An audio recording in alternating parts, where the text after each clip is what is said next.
Sahana vavatu, sahano bhunaktu, saha vidyan karavavahai, tejasvinavadhitamastu ma vidvishavahai.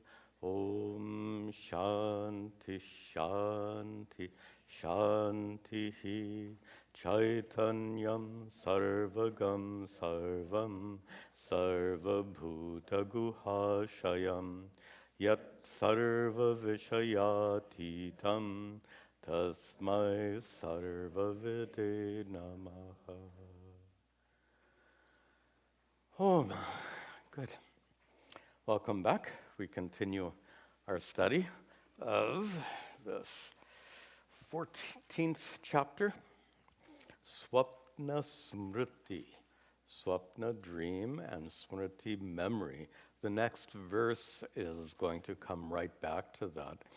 But before that, our last class ended halfway through a very important topic. Let me introduce that topic, and then we'll continue then. Then we'll continue here. Oh.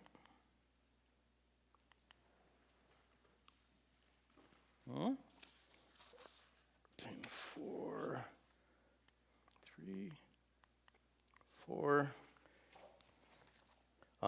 Got it. Okay.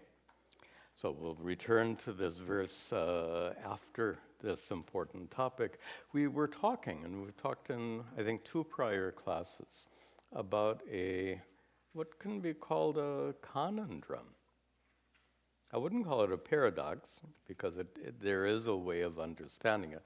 The paradox is something that really can't be understood. This can be understood, but it's a challenge to understand something so obvious, and that is experience.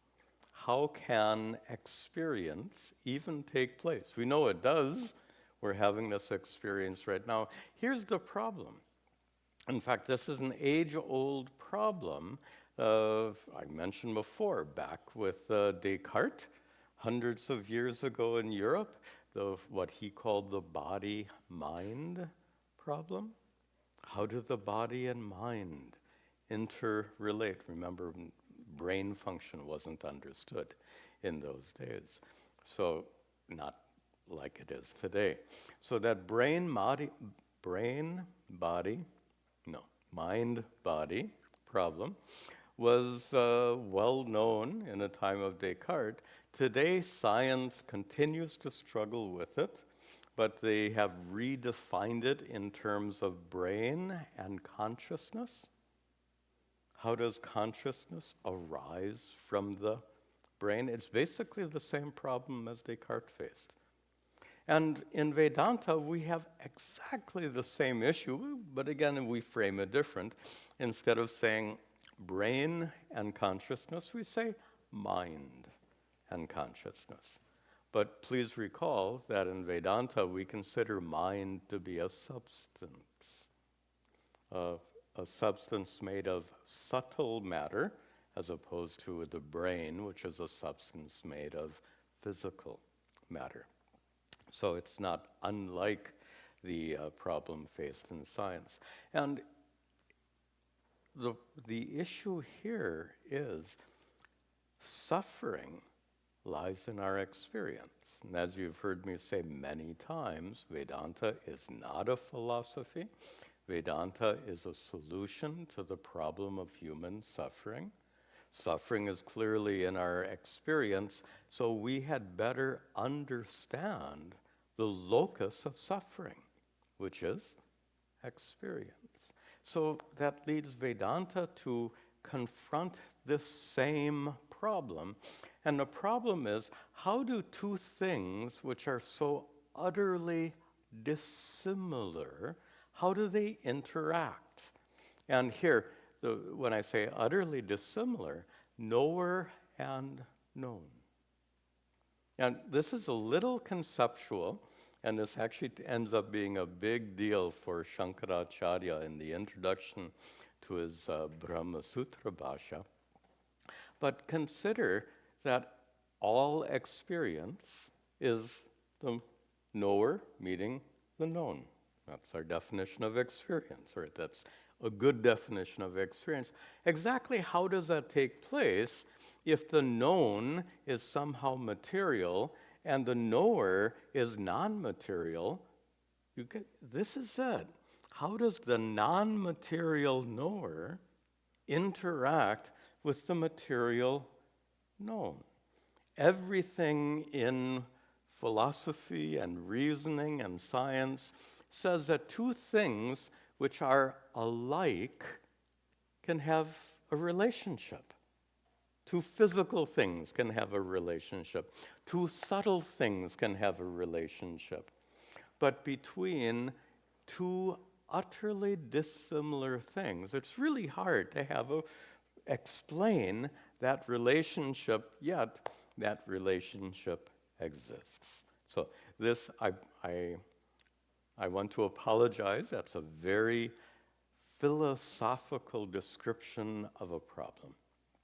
Fortunately, and you don't need to understand the philosophical basis for this problem, what you do want to understand is how Vedanta addresses this problem.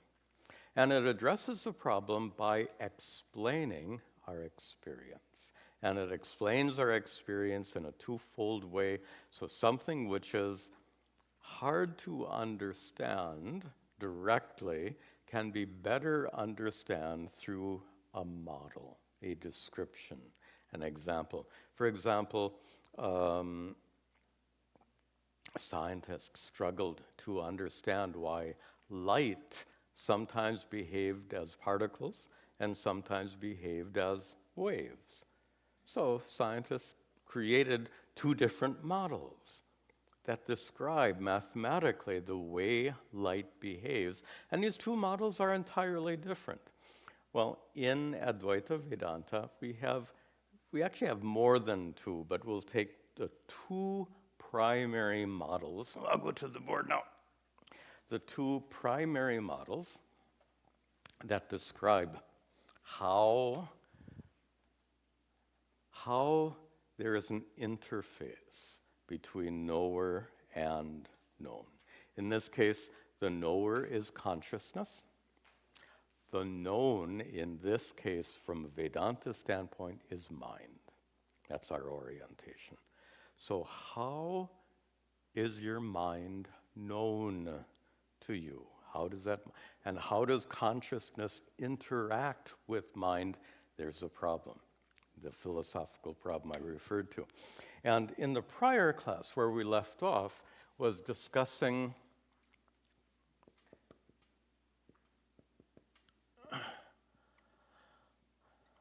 Pratibimba-vada, pratibimba meaning reflection.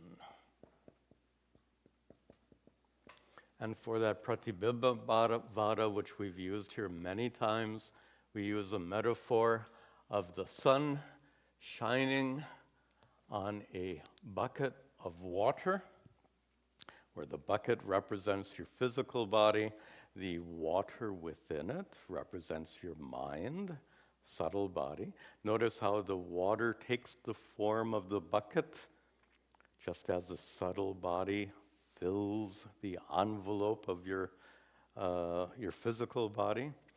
And the significance here is the sunlight is not two factors. Not only is the sunlight reflected by the water, but the nature of the water, the ripples, will affect the nature of the reflection.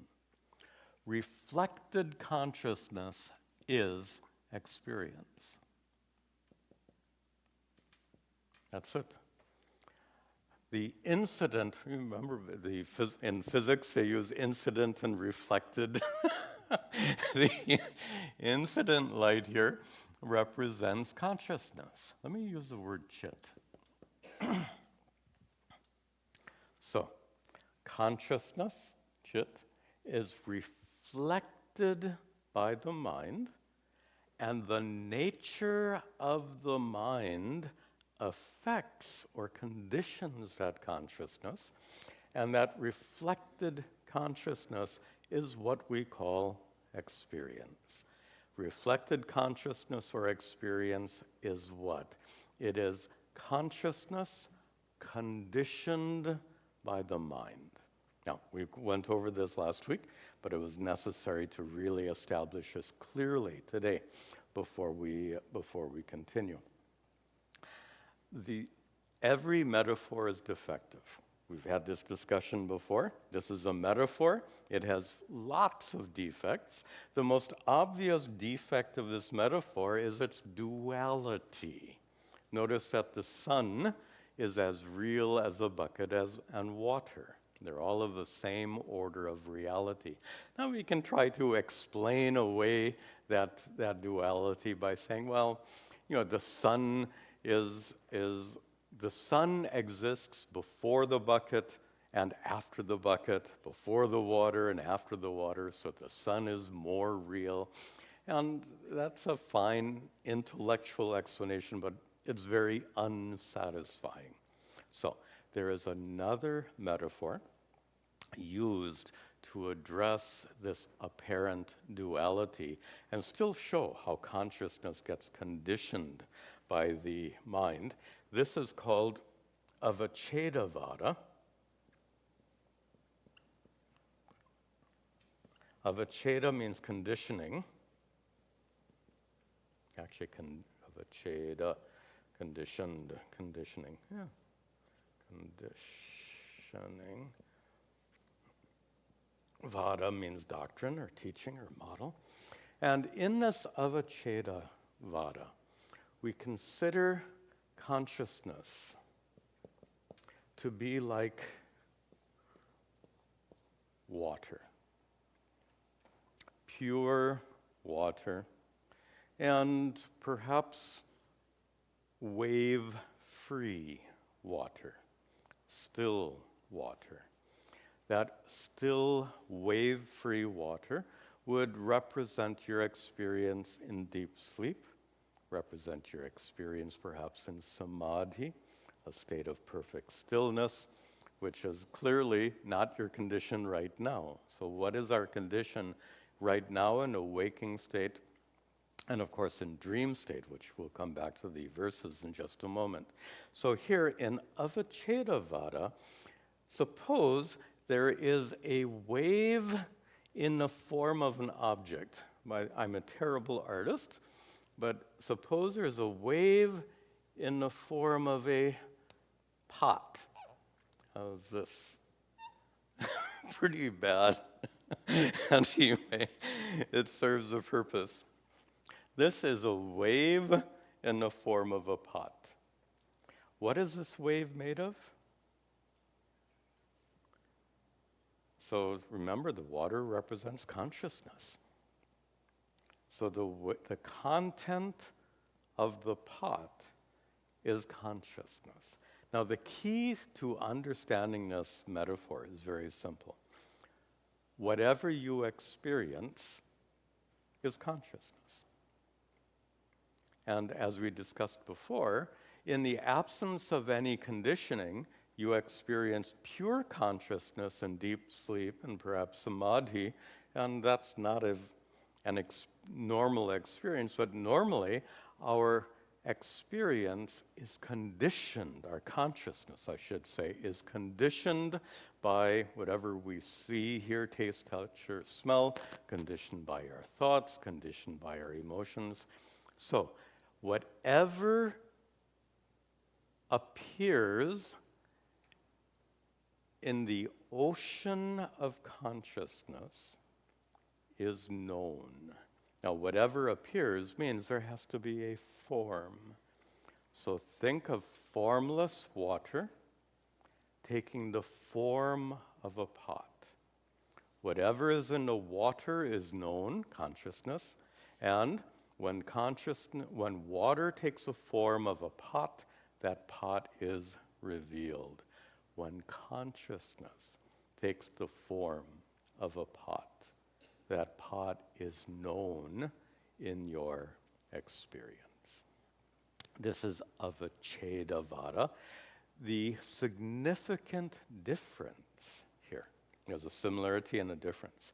The difference is it's resolved the problem of duality, because here we have only water, and as you know very well, content is more real than form, like for a clay pot.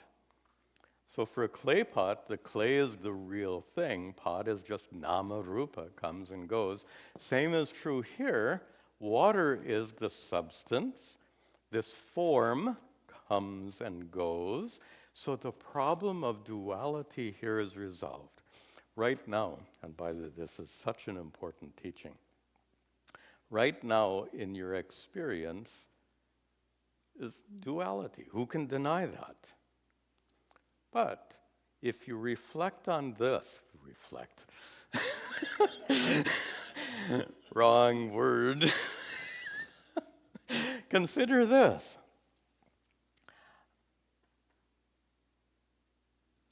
The duality you experience is just nama-rupa. What is present is just consciousness.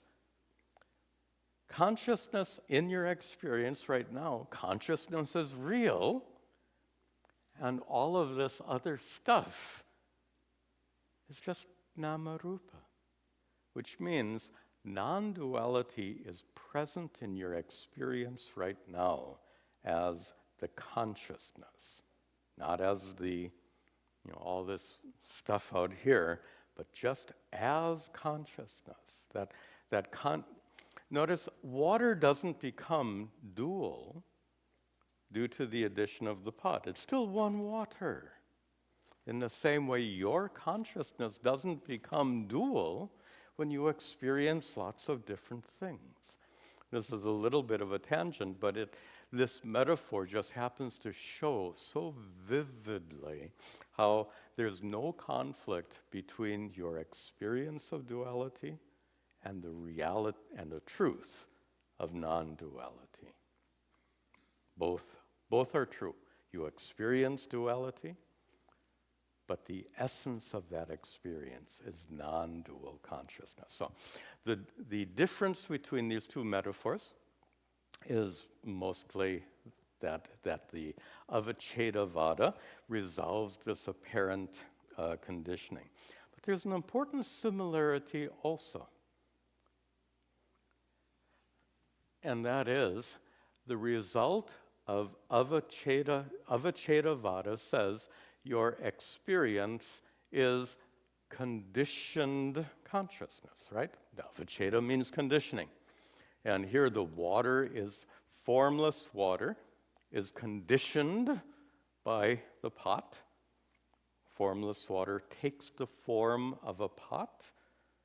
So in this way, water is conditioned when your consciousness is conditioned by nama-rupa, produced by your mind. Your mind produces nama-rupa, conditions the consciousness, and your experience is conditioned consciousness. What is this? Consciousness affected or conditioned by the nature of the surface of the water.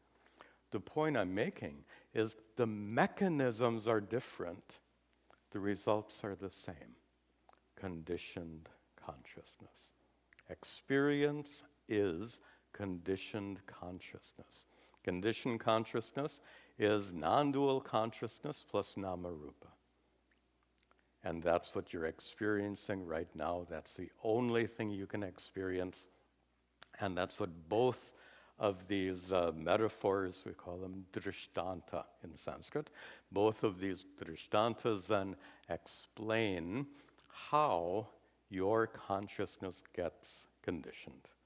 Pratibimba explains it via some reflection idea, and Avachedavada explains it in this conditioning matter. But the outcome of both of these metaphors, I'll go back to back here. The outcome of both Avachedavada and Pratibimbavada, they both say very clearly, show very clearly that your experience right now is non-dual consciousness that has been conditioned due to its interaction with your mind. Your mind is the source of that nama rupa. That's what the opening verses of our text talked about, and that's what we're going to return to right now. So, remember, this is a chapter, the opening part of this chapter, swapna and smriti, dream and memory, and that opening topic actually is concluded with this next verse, and we'll see that now. Dhire varta swarupahi, dhire varta swarupahi, pumsa drishta purahapi, pumsa drishta purahapi, na chet swapne katham pashyet, na chet swapne katham pashyet, smarato vakriti kutaha, smarato vakriti kutaha. Dhihi eva, the mind alone. The mind alone, which is artha swarupa. The mind which, swarupa, rupa. The mind which takes the form of artha, an object. Your mind takes the form of objects. We didn't talk about this, but consciousness in and of itself, you want to get into this? I think we'll set this. This is already complicated enough. So we'll leave that part aside. Your mind takes the form of objects, and those objects are in a second line, drishta. They are seen. Your mind takes the form of objects, and those objects, drishta, are seen by whom? Pumsa, by a person, by a conscious being. Your mind assumes the form of various objects, and those objects in the mind are seen by you, by that consciousness, revealed by that consciousness. Just want to remind you of something we talked about in prior class, and that is whatever you see outside is indirectly seen by means of your five senses. Whatever is in your mind is directly seen through consciousness, by consciousness. In that sense, what you see out, and this is the irony or the unconventional perspective we talked about before, and that is what we generally assume what is outside is more real than what is inside. But this analysis turns that common understanding on its head. Because what you see outside, how real is it? If you wear glasses and you take your glasses off, the world gets fuzzy. Huh? What's going on? You get my point. And that is, what is known indirectly is more subject to distortion by the medium. If you have a problem with your eyes or ears, it distorts your perception. So what is present in your mind is known without any intermediary. There's nothing to distort it. So in that sense, what you perceive in your mind is, in a sense, more real than what you perceive outside. There's also a question regarding that. And he says, I understand that what you see outside is less real than what you see inside in a waking state and inside during dreams. Same thing, right? Objects arise in your mind and are known to you. But he goes on to say, but isn't it true that the mind is considered a sixth sense? So if you're saying anything known through the senses is less real, the mind is considered a sense organ, yes, but unlike the other five. The other five sense organs function as intermediaries, and the mind does not function as an intermediary. Whatever happens to the mind, whatever occurs in the mind, whatever arises in the mind is immediately known by you. And that's what the first half of the verse says, that your mind assumes the form of whatever you experience. By the way, experience means not just physical objects in the world. You also experience thoughts, right? Think of the equation 2 + 2 is 4. That's a thought.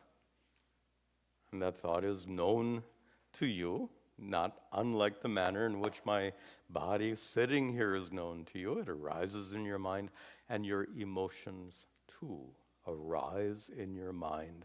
All these are mental objects. Mental objects we call vritti. These are all vrittis, vrittis in the form of perceptions, vrittis in the form of thoughts, cognitions, and vrittis in the form of emotions. These three kinds of vrittis that occur right now in a waking state. And the second half considers what about dream and memory. And the point he makes very clear, nachet, if your mind failed to take the form of an object and be experienced in the waking state, nachet, if that didn't occur, then katam swapne pashet, then how would you see those objects in a dream? If you didn't experience the objects in a waking state, then how could you possibly experience them in a dream, smaratahava, or remember those things in akritihi, those different forms. Kutaha, where would those forms come from? Now, an objection that often comes up here is that we dream of many things we've never experienced, but that's our creative power. We take our experiences and play with them. And through our power of creativity, we create new objects. But creativity has as its raw material what you've actually experienced. So real experiences acted upon by your power of creativity creates everything you know and dream. Here's a an odd mental experiment. Mind experiment. Suppose someone had no experiences whatsoever. Of course, not possible, of course, but this is a mind experiment. Suppose a person had the complete absence of experience at all from birth onwards. What would they dream about? Pretty clear? What would they remember? That's exactly the point Shankaracharya is making here. And that is, all dreams and all memories are based on our experiences in the waking state, and those experiences in the waking state are all due to your mind assuming various forms. And those forms then, the forms in your mind condition consciousness, as we've just discussed. Forms arise in your mind, those due to the interaction of mind with consciousness. The consciousness is conditioned, and that results in your experience. Okay, so having finished that topic about dream and memory, now Shankara wants to go more deeply into the nature of mind and nature of consciousness. And that's what he does in this, actually next two verses. I hope we will try to see them both. Yep.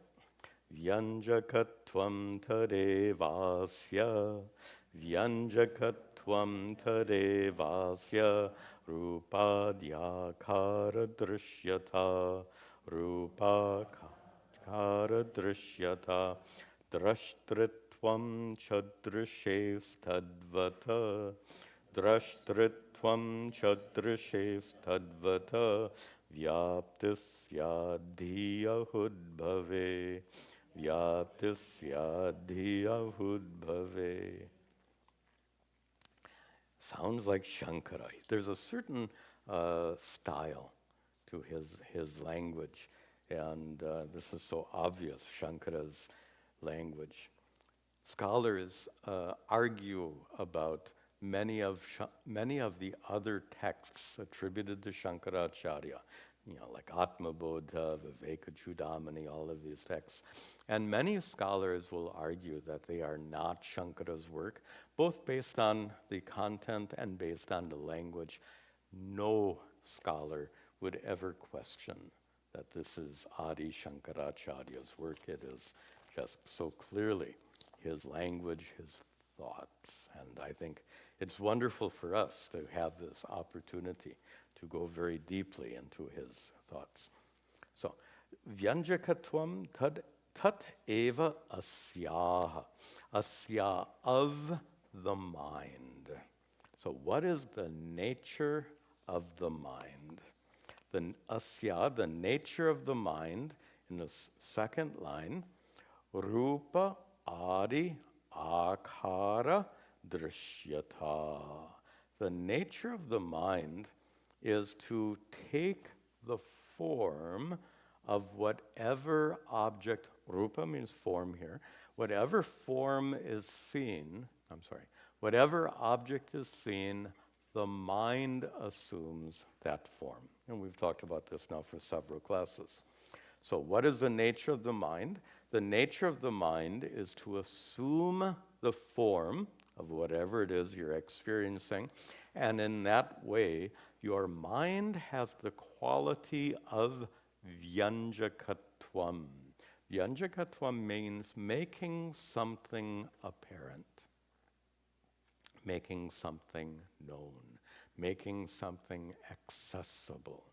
Vyanjakatvam. And we're going to now contrast, Shankara contrasts the vyanjakatvam, the making manifest nature of the mind, is contrasted in the third line with drashtritvam, the nature of being a seer, observer, a awareful witness. So the mind has the quality of being able to manifest nama rupa. The mind, the consciousness, on the other hand, has this quality of drashtritva, the quality of being an awareful observer. So drashtritvam cha drishehe, drishehe, of the seer, of the conscious observer, of Atma, tadvat, in the same way, just as the mind has a quality of manifestation, consciousness has the nature of drashtritvam, seeing, observing whatever is manifest. And how does it do that? It says, dhiyaha udbhave, in the last line, when objects arise in your mind, vyaptihi syat, those objects are pervaded by consciousness. Let's go back to that term vyapti, the fact that consciousness pervades your mind is, let's take a moment to I don't want to say reflect on that. We've already made that mistake once. So what does it mean? And this is common Vedantic language. Your mind is pervaded by consciousness. Here's the idea. Can anything, well, let me go back to the board. I think it'd be a little helpful. We'll show two things. Good. Good, thank you. So here, remember the water represents the mind, sun represents consciousness. Is there any part of the water which is dark, not illumined by the sun? Now don't tell me, oh, the edge of the bucket is going to cast a shadow. Come on, it's a metaphor. People like to, you know how some people like to argue? This would be that kind of argument. Oh, Swamiji, the edge of the bucket can cast a shadow. Come on, it's a metaphor. So in our metaphor,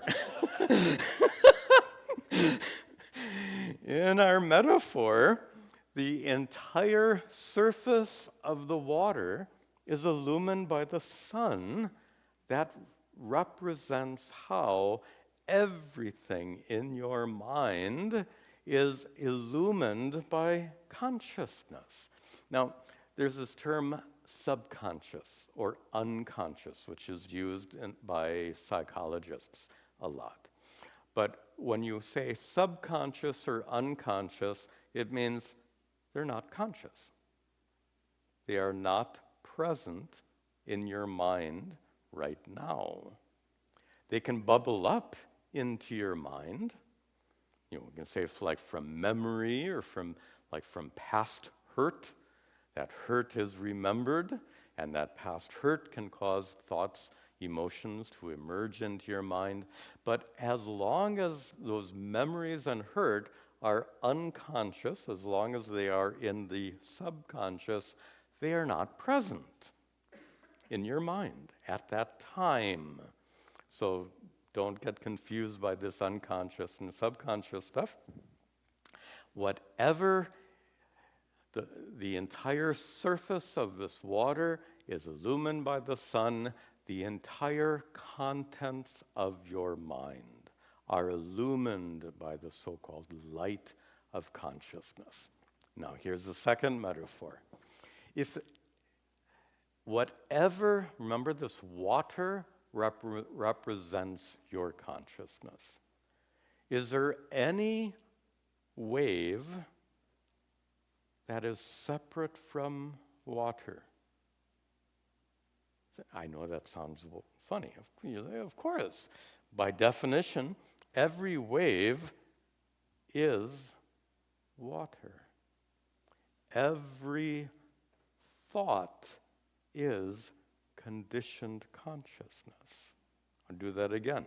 Every wave is nothing but water. Every experience is nothing but consciousness. Just to illustrate the same thing, it's not possible to have any wave that is not present in your experience. Everything is present in experience. Everything is present in water. There's only water. Everything is present in your experience. This is to explain that word vyaptihi in the last line here. So your consciousness pervades your mind. There's nothing hiding in your mind. There are no dark corners. That's what the subconscious suggests, that there's a dark corner of your mind that's not illumined. From a Vedantic standpoint, that doesn't work. The subconscious, in fact, in Vedanta, subconscious is simply considered memory. It's kind of a simple, it seems to be common sense. What psychologists call subconscious means emotions and feelings and past events that are held in your memory and often bubble up into your mind. So from a Vedantic standpoint, there is no dark corner of your mind, no hidden corner of your mind. It is all illumined by consciousness. Now, we'll see the next verse. To introduce the next verse, that word vyapti. When I won't go back to the board right now, but when that sun illumines the bucket, actually I want to go back. And I'm making a lot of work for Vasanti. She has to push all these buttons to make the camera follow me over here. Here's the point.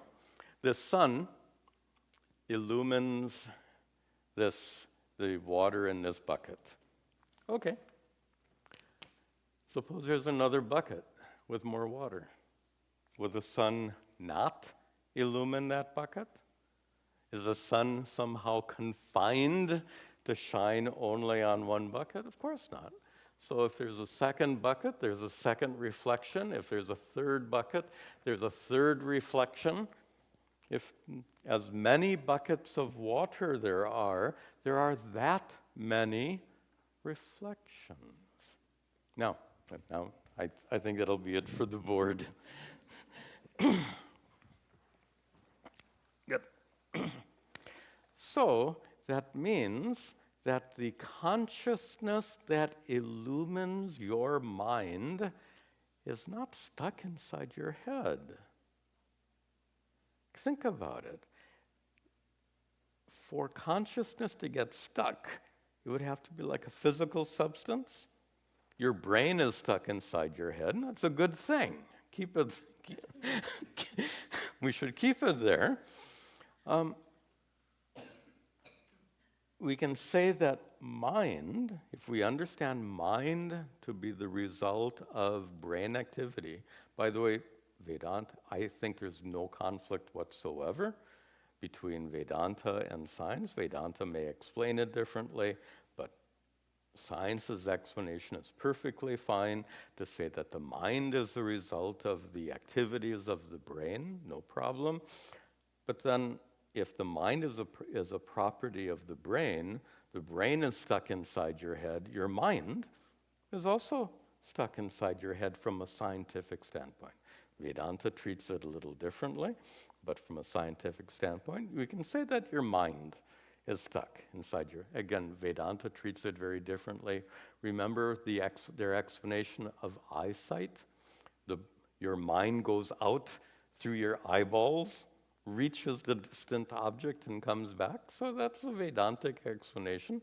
Scientific explanation is different, but I'm using the more rigid definition of science, saying just like your brain is stuck inside your head, in the same way your mind is stuck inside your head, is consciousness stuck inside your head. Consciousness is not a physical thing. Consciousness is not even a subtle thing, like the mind is made of subtle elements. Consciousness is unlike anything. Consciousness is not a thing. So, how then, and the metaphor that's used in Vedanta again and again and again is that consciousness is like space. Objects exist in space. Your mind exists in consciousness. Try that again. Objects exist in space. Your mind exists in consciousness. Where are the boundaries of that consciousness? Where is the edge of consciousness? Space has no boundaries. Space has no edge. That limitless space is used as a metaphor for limitless consciousness, and that's what we see in this next verse.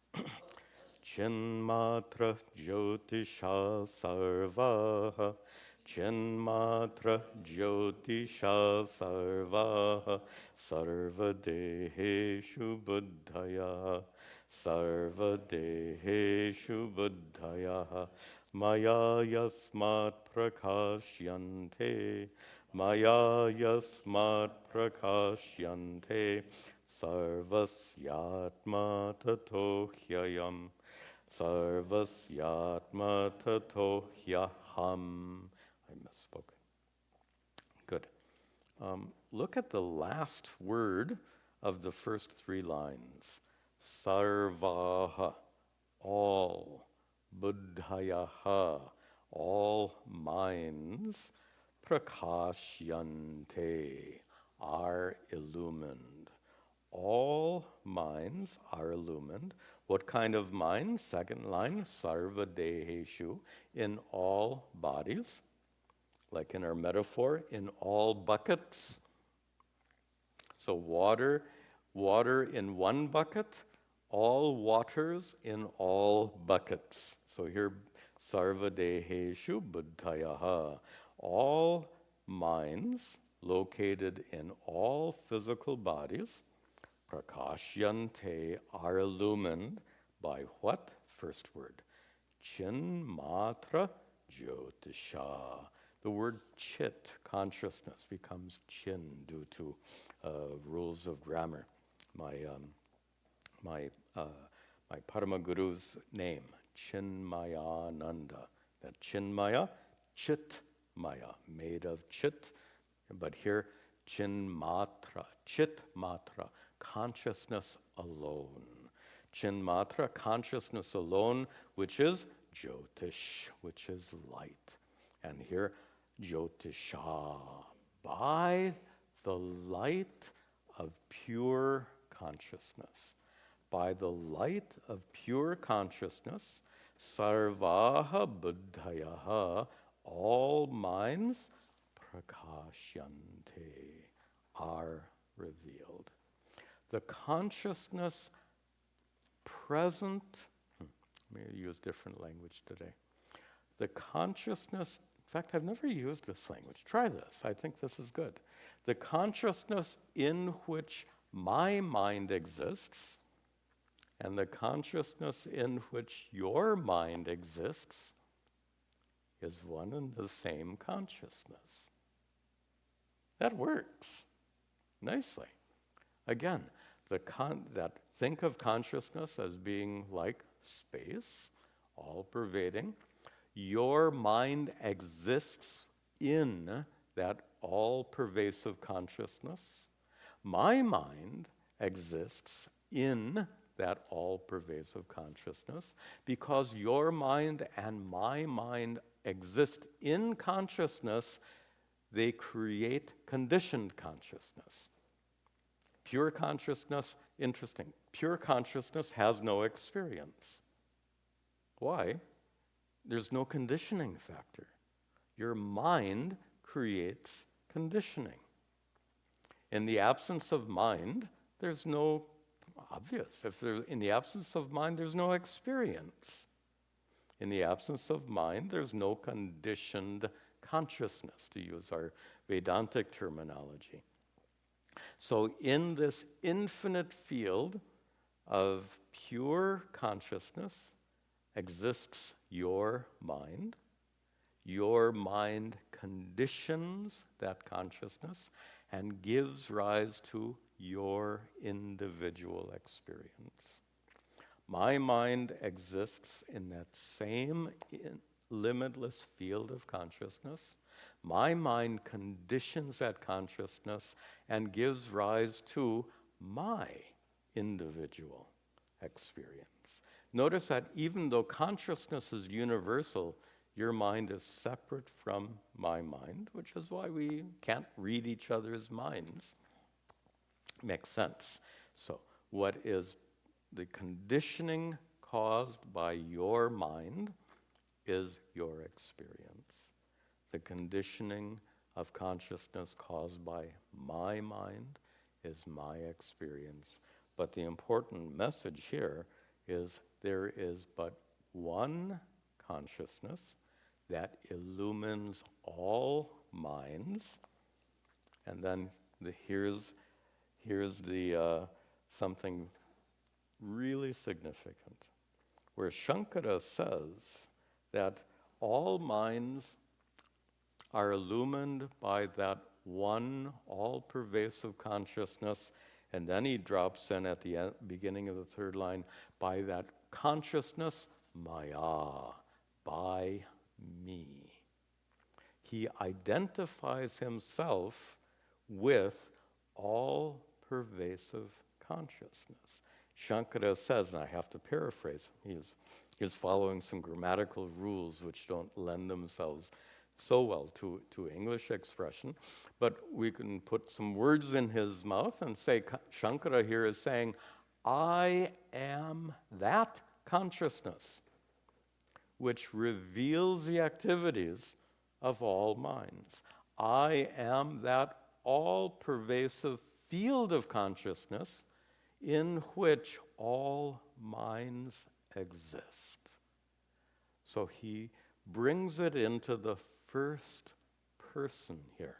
That Maya is a first-person pronoun, and this is where philosophy comes to an end and Vedanta begins.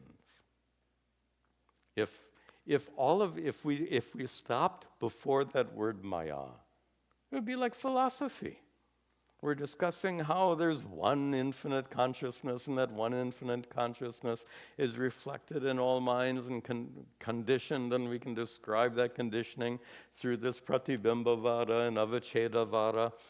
All of that is philosophy. And how does sheer philosophy alone, how does it address the problem of suffering? Do you think those who get a PhD in philosophy, by the way, in India, you can get a PhD in Vedanta. So if you have a PhD in philosophy or a PhD in Vedanta, are they free from suffering? In fact, they may suffer more, because with a PhD in philosophy, how can you make a living? Who knows? Some pragmatic problems there. So the point I'm making is up to this word, Maya, it is very philosophical. But the moment he says Maya, he says, I am that consciousness, that limitless ocean of consciousness in which all minds exist, that all-pervasive consciousness.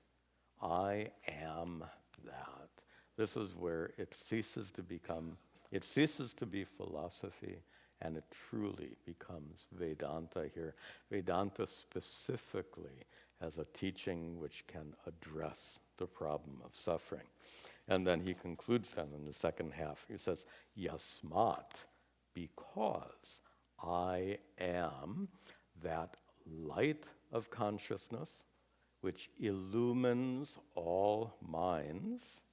Last line, tataha, therefore, he indeed, aham, I am sarvasya atma.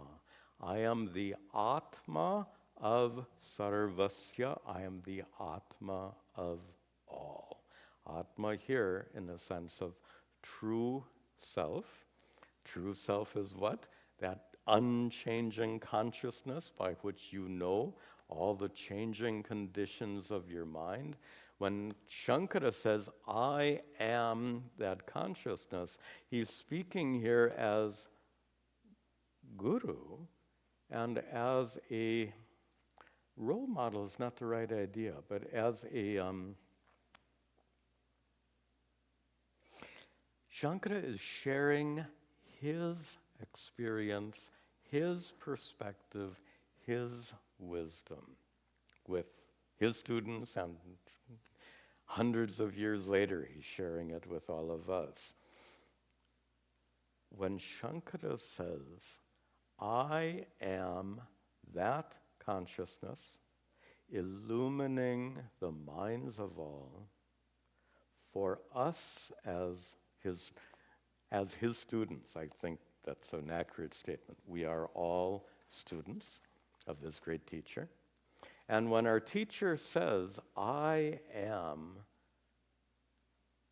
that all-pervasive consciousness illumining the minds of all, when the teacher says that, he's not saying that to show off, right? He's saying, this is my experience. This is my world view. He's inviting us into his worldview and describing it in extremely vivid ways. So our goal then, as his students, as students of Shankaracharya, our goal is to learn to see what he sees in a figurative sense, in that sense of worldview, to see the world like Shankara sees the world, to see ourselves as Shankara sees himself. So I find this a very beautiful way of describing that. Okay, next verse goes off in a different direction, so we will see that in our next class and conclude with our prayers. Om sarve bhavantu sukhinah, sarve santu niramayah, sarve bhadrani pashyantu, ma kaschid dukkha bhag bhavet, asato ma sadgamaya, tamaso ma jyotirgamaya, mrityorma amritangamaya. Om shanti shanti shanti. Om Tat Sat.